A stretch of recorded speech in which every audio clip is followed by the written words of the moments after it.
যখন এই 1200, 1300, 1400 খ্রিস্টাব্দের দিকে খ্রিস্টানদের কাছে জ্ঞান বিজ্ঞানের চর্চা বৃদ্ধি পায়, তারও 100-150-200 বছর আগে মুসলমানরা স্পেনে, আন্দালুসে আধুনিক যুগে পৌঁছে গেছে। তাদের আধুনিকতার জয় জয় গান পুরো পৃথিবীব্যাপী ছড়িয়ে পড়ে। তখন এই সমস্ত এলাকা থেকে খ্রিস্টানেরা ইউরোপ থেকে, ফ্রান্স থেকে, যুক্তরাষ্ট্র থেকে, যুক্তরাজ্য থেকে, ইতালি থেকে জ্ঞান অন্বেষণ করার জন্য ওরা কোথায় আসে? স্পেনে আসে। ওই সময় মুসলিম আন্দালুসে আসে। আন্দালুসে এসে তারা মুসলিম বিজ্ঞানীদের কাছে জ্ঞান অর্জন করে। তার প্রমাণ হিসাবে কয়েকজন খ্রিস্টান বিজ্ঞানীর নাম উল্লেখ করছি, যারা 1200 খ্রিস্টাব্দের দিকে আন্দালুসে এসেছিল জ্ঞান অর্জন করার জন্য। তাদের একজন হচ্ছে পপ সিলভেস্টার দ্য সেকেন্ড। তিনি ফ্রান্স থেকে এসে আন্দালুসে জ্যোতির্বিদ্যা এবং আরবি সংখ্যা শিক্ষা অর্জন করেন এবং আবার ফ্রান্সে ফিরে যান এবং ফ্রান্সে গিয়ে এই শিক্ষার বিস্তার করেন। এডওয়ার্ড অফ বার্থ, ইনি ইংল্যান্ড থেকে এসে আরবি দর্শন, গণিত বিদ্যা এগুলোর উপর পারদর্শিতা অর্জন করেন। জেরার্ড অফ ক্রেমন, তিনি ইতালি থেকে এসে আন্দালুসে আসার পরে তিনি প্রায় 87-র অধিক আরবি গ্রন্থকে ল্যাটিন ভাষায় অনুদিত করেন এবং এগুলি তিনি তার সাথে ইতালিতে নিয়ে যান। ড্যানিয়েল অফ মর্লি, তিনি ইংল্যান্ড থেকে আন্দালুসে আগমন করেন, আরবি দর্শন এবং বিজ্ঞান শিখেন। মাইকেল স্কট, তিনি স্কটল্যান্ড থেকে আন্দালুসে এসে ইবনে রুশদের দর্শন, ইবনে সিনার চিকিৎসাবিদ্যা এবং দর্শন সম্পর্কে ভালো জ্ঞান অর্জন করেন। রবার্ট চেস্টার, তিনি ইংল্যান্ড থেকে এসে খাওয়ারিজমের গণিতবিদ্যা, অ্যালগরিদম, আলজেব্রা এরকম নানান তথ্য এবং বৈজ্ঞানিক তত্ত্বগুলি শেখার পর আবার ফিরে যায়। এই জায়গায় একটা সবচেয়ে চমৎকার কথা হচ্ছে, আমি যতজন বিজ্ঞানীর নাম বললাম এরা কেউই একজনও ইসলাম গ্রহণ করেনি। তারা মুসলমানদের কাছে কেউ 5 বছর, 10 বছর, 40 বছর পর্যন্ত মুসলমানদের কাছে জ্ঞান বিজ্ঞান শিখেছে, কিন্তু ইসলাম গ্রহণ করেনি। তারা জ্ঞান বিজ্ঞান নিজেদের মতো করে শিখে, নিজেদের মতো করে নিজেদের দেশে গিয়ে সেগুলি প্রয়োগ করেছে, ইসলামের নাম আর নেই। যখন এই জ্ঞান বিজ্ঞানের শিক্ষা তাদের দেশে প্রসার ঘটেছে, শিক্ষিত মানুষের সংখ্যা বৃদ্ধি পেয়েছে, যখন তারা বুঝতে পেরেছে তাদের ধর্ম এই জ্ঞান ও বিজ্ঞানের সাথে সাংঘর্ষিক, তখন গির্জার বিরুদ্ধে আন্দোলন শুরু হয়েছে। এই আন্দোলন যখন প্রকট রূপ লাভ করে, তখন এই আন্দোলনের নামকরণ রাখা হয় প্রোটেস্ট্যান্ট এবং তাদের দ্বন্দ্ব শুরু হয় মূলত ক্যাথলিকদের সাথে ইউরোপ বিশ্বে। এক সময় গিয়ে তারা এই আন্দোলনে সফলতা অর্জন করে এবং হাজার হাজার মানুষকে তারা এই আন্দোলন করতে গিয়ে হত্যা করে, হাজার হাজার খ্রিস্টানকে, তাদের ধর্মের মানুষকে তারা হত্যা করে দিয়ে সেকুলারের সূচনা হয়। এটা হচ্ছে সেকুলারের সূচনা। এবার দেখেন এরা কত বড় খারাপ। যখন তারা জ্ঞান বিজ্ঞানে প্রায় সমৃদ্ধ হওয়ার পথে, তখন তারা যাদের কাছে জ্ঞান বিজ্ঞানের শিক্ষা অর্জন করেছিল, যাদের কাছে স্পেনে এসে জ্ঞান শিখেছিল, 1500 শতাব্দীতে এসে তারা একত্রিত হয়ে ওই স্পেনের উপর হামলা করে, শত শত মুসলিম বিজ্ঞানীকে নির্মমভাবে হত্যা করে। শত শত মুসলিম বিজ্ঞানী নয়, হাজার হাজার মুসলমানকে তারা মসজিদের ভিতরে তালাবদ্ধ করে আগুন জ্বালিয়ে দেয়। তারা কোনো মুসলমান ইসলাম ধর্মের নামে কোনো ব্যক্তি জীবিত থাকবে,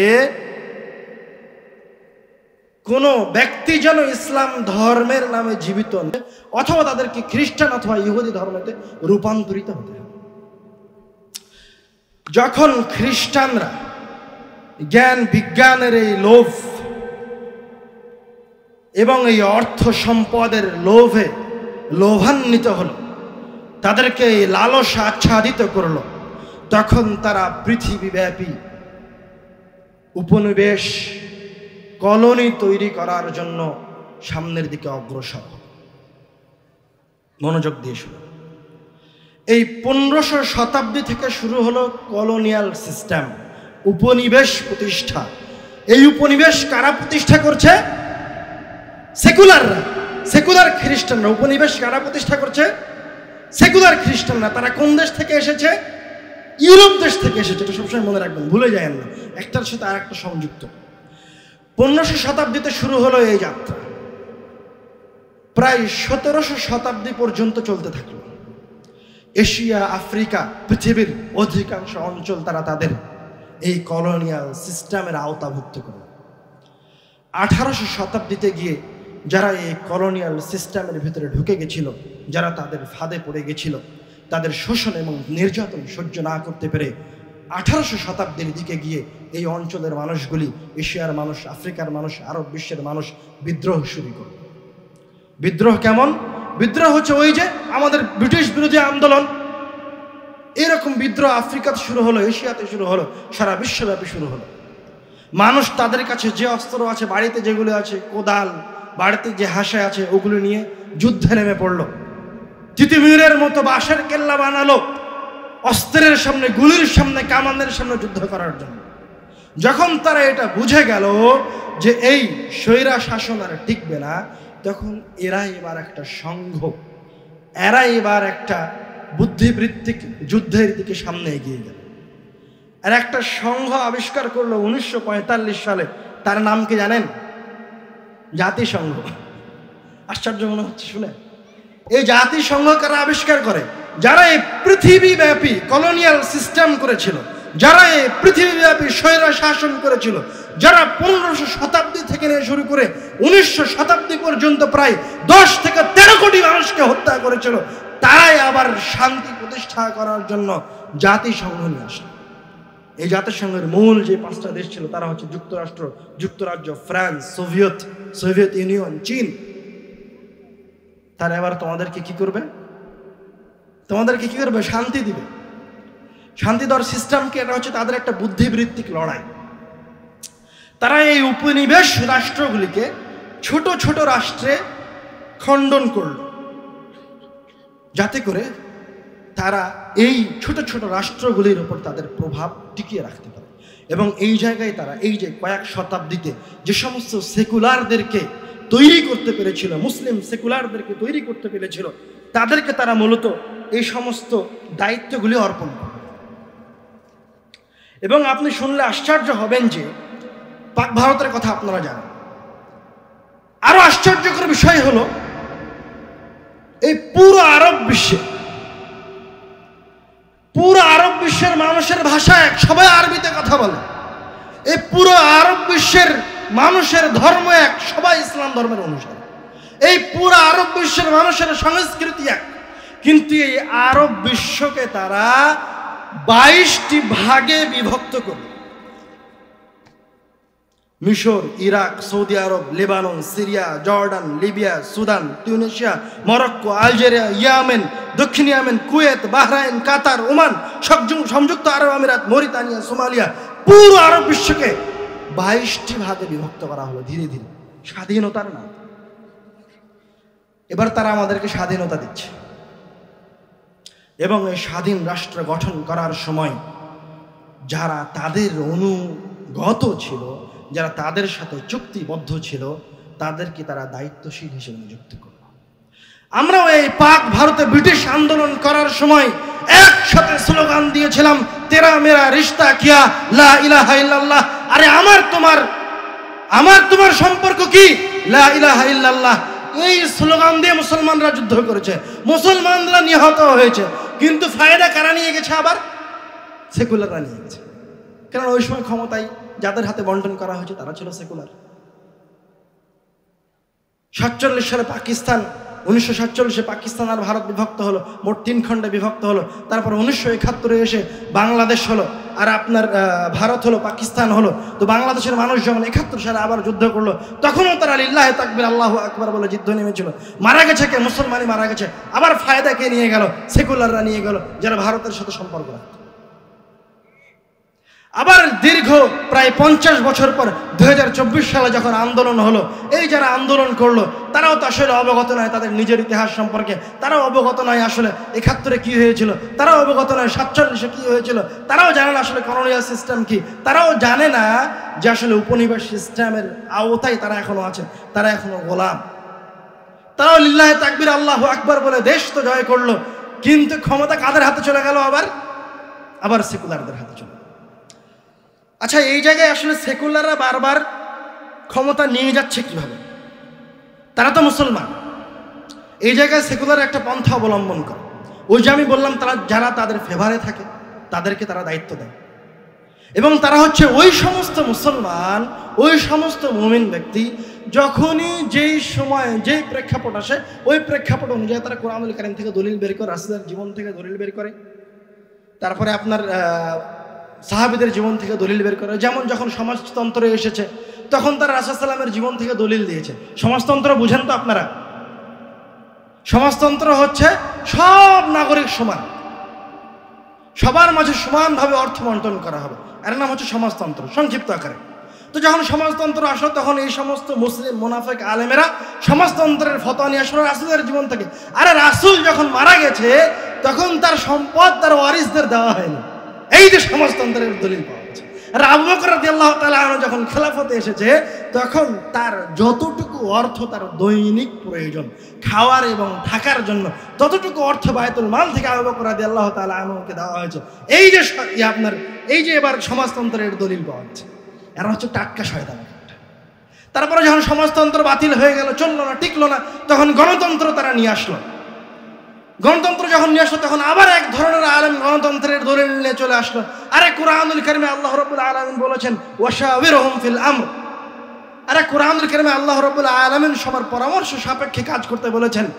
গণতন্ত্র তো সবচেয়ে উত্তম ব্যবস্থা রব্বুল আলামিনের এই কালামকে বাস্তবায়নের জন্য।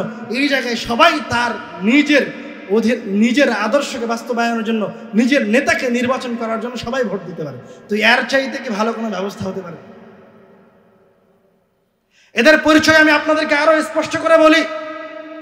এরা হচ্ছে ওই সকল মুমিন, এরা হচ্ছে ওই সকল মুসলমান যার কথা আল্লাহ রাব্বুল আলামিন কুরআনুল কারীমের সূরা বাকারার 14 নম্বর আয়াতে বলছে যে সমস্ত মুমিনরা তোমাদের বাড়ির দরজায় আসবে, এই সমস্ত মুমিনরা তোমাদের মজলিসে উপস্থিত হবে, এই সমস্ত মুমিনরা তোমাদের সাথে টকশোতে টিভিতে উপস্থিত হবে।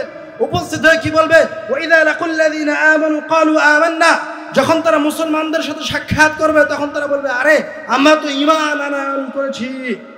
ওয়াইদা খালাউ ইলা শায়াতিনহিম। আর যখন তারা শয়তান বন্ধুগুলির কাছে যাবে কাফেরদের সাথে ওই এমবাসি থেকে সাক্ষাৎ করবে তখন তারা বলবে, যখন তারা ওই মা দুর্গার পূজায় যাবে তখন তারা বলবে ইন্না মাআকুম ইন্নামা নাহনু মুস্তাহজিউন। আরে আমরা তো তোমাদের সাথেই আছি। ওই মুসলমানের একটু ভোটের দরকার ছিল তাই তার কাছে গেছে।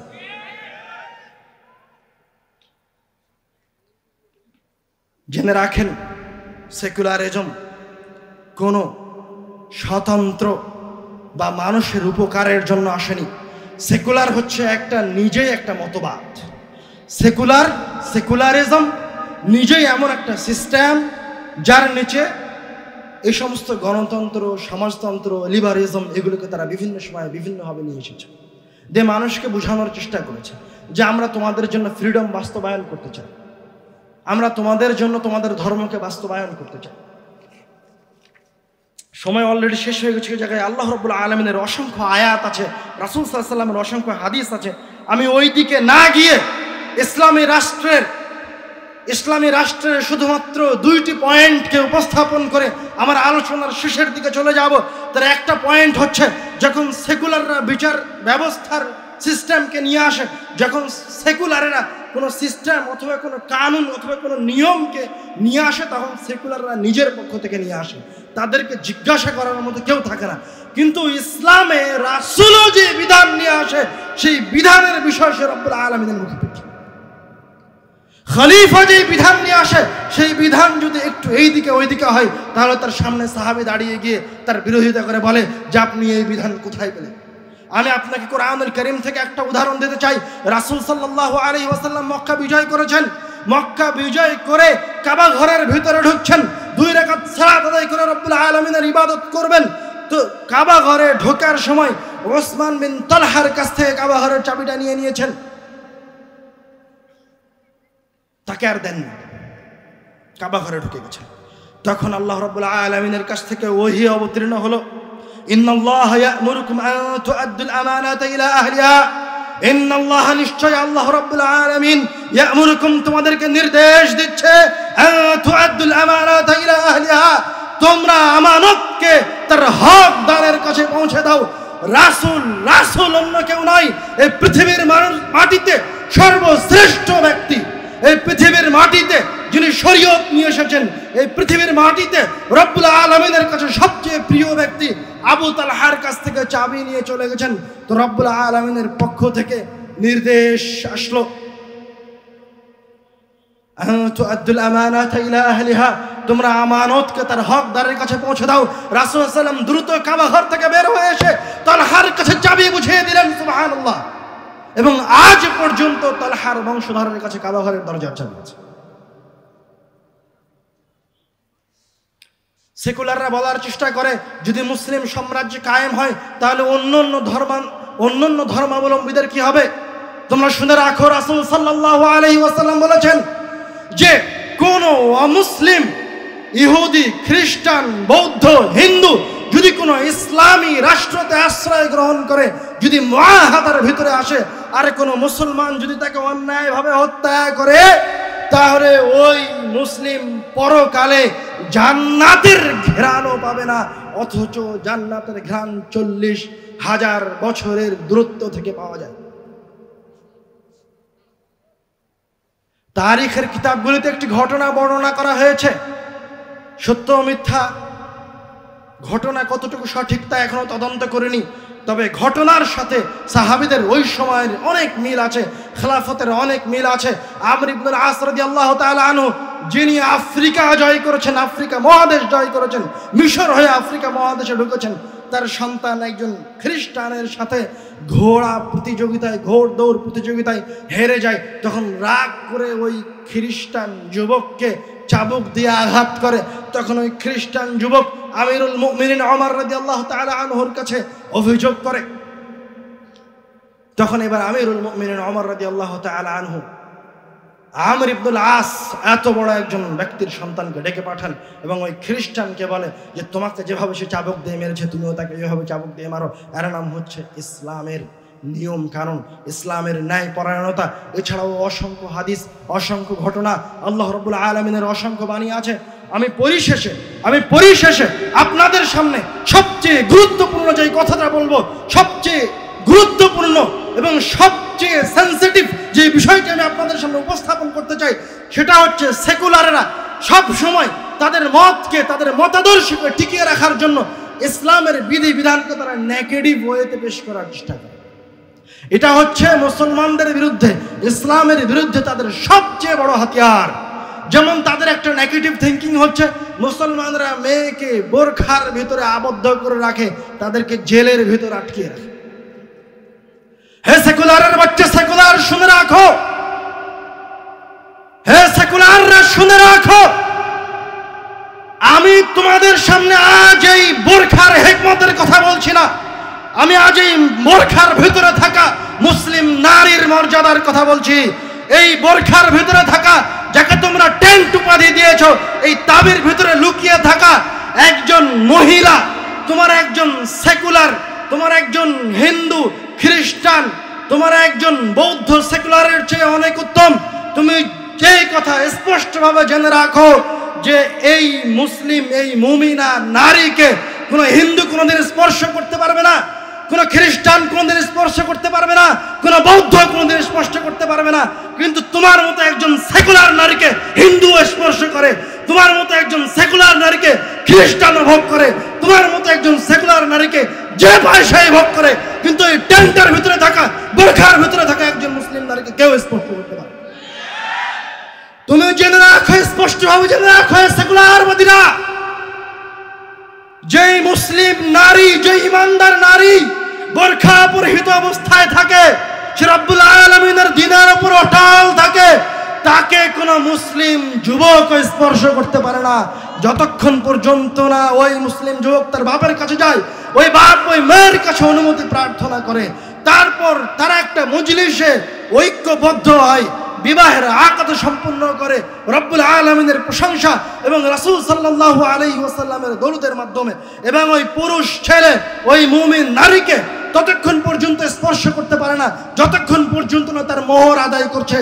তোমরা জেনে রাখো সেকুলারেরা, ওই বোরকা পরিহিতা মহিলাকে একজন মুসলমান স্পর্শ করতে পারে না, একজন মুসলিম যুবক স্পর্শ করতে পারে না যতক্ষণ পর্যন্ত না সে তাকে নিয়ে একটা নিরাপদ জায়গায় যাচ্ছে, যতক্ষণ পর্যন্ত না ওই মুমিনা নারীকে তার পিছনে দাঁড় করিয়ে সে তার সামনে দাঁড়িয়ে রব্বুল আলামিনকে সামনে রেখে 2 রাকাত সালাত আদায় করছে, যতক্ষণ না ওই মুমিন নারীর কপালে হাত রেখে সে দোয়া পড়ছে, আরে তোমার মর্যাদা কোথায় আর আমার মুসলিম নারীর মর্যাদা?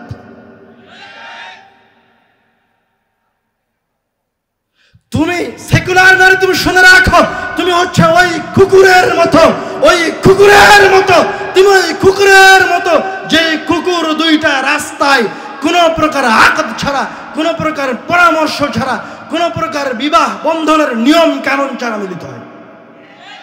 বরং তুমি ওই কুকুরের যে খারাপ, ওই কুকুর অন্য গ্রামের কুকুরের সাথে মিলিত হয় না, ওই তার নিজের পাড়ার কুকুরের সাথে।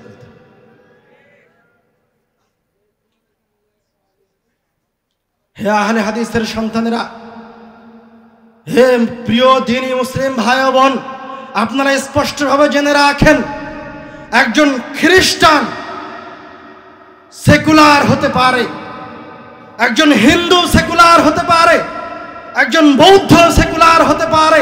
তাদের ধর্মের ত্রুটি রয়েছে, তাদের ধর্মের অপরিপূর্ণতা রয়েছে, কিন্তু একজন মুমিন, একজন আহলে হাদিস, একজন মুসলিম জীবনে তার শ্বাস থাকা পর্যন্ত, তার অন্তরের ভিতরে এক সরিষার সমপরিমাণ ঈমান থাকা পর্যন্ত কোনোদিন সেকুলারের কোনো মতবাদে বিশ্বাস করতে পারে না। এবং আমি সেকুলারদের উদ্দেশ্যে আবারও স্মরণ করিয়ে দিতে চাই, আমার রাসূলকে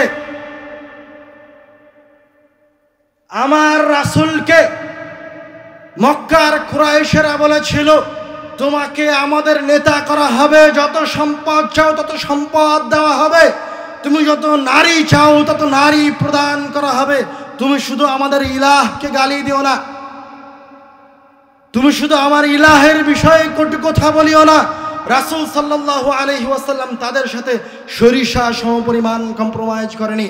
তারা রাসূল সাল্লাল্লাহু আলাইহি ওয়াসাল্লামকে বহুভাবে কষ্ট দিয়েছে, তারা রাসূলের উপর পাথর নিক্ষেপ করেছে, তারা রাসূলের মাথার উপর উটের ভুঁড়িকে চাপিয়ে দিয়েছে, তারা রাসূল সাল্লাল্লাহু আলাইহি ওয়াসাল্লামকে রক্তাক্ত করেছে। রাসূল সাল্লাল্লাহু আলাইহি ওয়াসাল্লাম আল্লাহ রাব্বুল আলামিনের উলুহিয়াতের সাথে এক সরিষা সমপরিমাণ কম্প্রোমাইজ করেনি। তোমরা জেনে রাখো, এই রাসূলের অনুসারীরা যতদিন পর্যন্ত বেঁচে থাকবে ততদিন পর্যন্ত এই সেকুলারের সাথে এক সরিষা সমপরিমাণ কম্প্রোমাইজ করবে না। বেলাল রাদিয়াল্লাহু তাআলা আনহুকে উত্তপ্ত বালুর উপর শুইয়ে রাখা হয়েছে, তার বুকের ওপর পাথর চাপিয়ে দেওয়া হয়েছে, দুর্বল হয়ে গিয়ে বেলাল শুধু আহাদ আহাদ করছে। আম্মার রাদিয়াল্লাহু তাআলা আনহুর পিতাকে হত্যা করা হয়েছে নির্যাতন করতে করতে। আম্মার রাদিয়াল্লাহু তাআলা আনহুর মাতা সুমাইয়াকে নির্যাতন করতে করতে বর্ষার আঘাতে হত্যা করা হয়েছে। আম্মার রাদিয়াল্লাহু তাআলা আনহুকে নির্যাতন করতে করতে অজ্ঞান করে ফেলা হয়েছে। আম্মার রাদিয়াল্লাহু তাআলা আনহু তার দ্বীন পরিত্যাগ করেনি। তোমরা জেনে রাখো, যারা রাসূলের অনুসরণ করে তারা কোনোদিন তাদের দ্বীন পরিত্যাগ করবে না ইনশাআল্লাহ।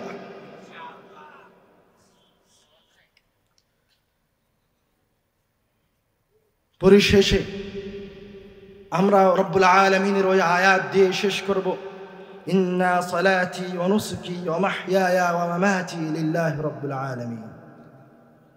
ইন্না সালাতি ওয়া নুসুকি, নিশ্চয় আমার ইবাদত, আমার কুরবানি, ওয়া মাহইয়ায়া ওয়া মামাতি, আমার জীবন এবং আমার মৃত্যু লিল্লাহি রাব্বিল আলামিন, রব্বুল আলামিনের জন্য। আমরা রব্বুল আলামিন ব্যতীত, রাসূল সাল্লাল্লাহু আলাইহি ওয়াসাল্লামের আদর্শ ব্যতীত কখনো কোনোদিন কোনো আদর্শের সামনে মাথা নত করিনি কিয়ামত পর্যন্ত। যতদিন পর্যন্ত আহলে হাদিসরা বেঁচে থাকবে, যতদিন পর্যন্ত হাদিসের অনুবাদকরা বেঁচে থাকবে, ততদিন পর্যন্ত কোনোদিন কোনো আহলে হাদিস কোনো জায়গায়, পৃথিবীর কোনো জায়গায় কোনো সেকুলারের সাথে সরিষা সমপরিমাণ কম্প্রোমাইজ করবে না ইনশাআল্লাহ। পরিশেষে আমি আবারও আমার মুসলিম ভাই বোনদের উদ্দেশ্যে উদাত্ত আহ্বান জানিয়ে বলতে চাই, আপনারা আপনাদের সন্তানদেরকে সতর্ক করুন, এবং এটা সূর্যের আলোর ন্যায় স্পষ্ট, এবং খুব ভালোভাবে ইলমুল ইয়াকিনের সাথে জেনে রাখেন, যখনই কেউ কোনো বিষয়ের ওপর, কেউ কোনো পন্থার ওপর কঠোরতা অবলম্বন করে, তখন সে সেই জায়গায় সফল হয়। সেকুলার হচ্ছে একটা আলাদা ধর্ম, সেকুলার হচ্ছে একটা আলাদা মতবাদ। ওরা এই সেকুলার মতবাদের ওপর এত কঠোর, এত কঠিনভাবে তারা এই সেকুলার মতবাদকে বিশ্বাস করে যে এই সেকুলার মতবাদকে টিকিয়ে রাখার জন্য তারা পৃথিবীর আনাচে কানাচে 13 কোটি মানুষকে হত্যা করতে সরিষা পরিমাণ দ্বিধাবোধ করে। আর তুমি, আমি আর মুসলিম, আমার তোমার কি অবস্থা? তুমি জেনে রাখো, আজ ইহুদিরা ফিলিস্তিনে যেভাবে মুসলমানদেরকে হত্যা করছে, এই সফলতার পিছনের সবচেয়ে বড় কারণ হচ্ছে ওই ফিলিস্তিনের মানুষেরা। আমরা মুসলমানরা কম্প্রোমাইজ করতে গেছি, কিন্তু ইহুদি আজ পর্যন্ত কোনোদিন কম্প্রোমাইজ করে হত্যা করছে, মুসলমানদেরকে নির্দ্বিধায় হত্যা করছে। সারা বিশ্বের মানুষ দেখছে, কেউ কিছু বলতে পারে না। হাজার হাজার নর নারীকে নির্মমভাবে হত্যা করা হচ্ছে, শিশুদেরকে হত্যা করা হচ্ছে। আবার বলা হচ্ছে আমরা নাকি আধুনিক যুগে বসবাস করছি, আবার বলা হচ্ছে আমাদের নিরাপত্তার জন্য নাকি জাতিসংঘ আছে, আবার বলা হচ্ছে এটা নাকি সবচেয়ে আধুনিক যুগ, এর চেয়ে আধুনিক যুগ আর আসেনি। অথচ এটা হচ্ছে সবচেয়ে বর্বর এবং জাহেলিয়াতের যুগ, যে যুগে এখনো মুসলমান প্রত্যেকটা মুসলিম কান্ট্রি তাদের দাসত্ব করছে, পরোক্ষভাবে হোক আর প্রত্যক্ষভাবে হোক। অবশ্যই আপনি নিজে সতর্ক হন, আপনার সন্তানকে সতর্ক করুন, কোনো একটা মতাদর্শকে যেন আমরা আমাদের জীবনে না ঢুকতে দেই ইনশাআল্লাহ। আল্লাহ রাব্বুল আলামিন আমাদেরকে সদা সর্বদা আল্লাহ রাব্বুল আলামিনের বিধান এবং রাসূল সাল্লাল্লাহু আলাইহি ওয়াসাল্লামের দিয়ে যাওয়া শরীয়তের উপর যেন থাকার তৌফিক দান করেন, আল্লাহুম্মা আমিন। হে আল্লাহ, যারা আজ আমাদের মাঝে থেকে চলে গেছে আপনি তাদেরকে ক্ষমা করুন, যারা আমাদের মাঝে বেঁচে আছে এবং এখানে উপস্থিত হয়েছে আপনি তাদেরকে হায়াতে তাইয়্যিবা দান করুন এবং আপনার বিধান অনুযায়ী চলার তৌফিক দান করুন, আল্লাহুম্মা আমিন। এই বলে আমি আমার কথা এখানে শেষ করছি। ওয়া আখিরু দাওয়ানা আলহামদুলিল্লাহি রাব্বিল আলামিন।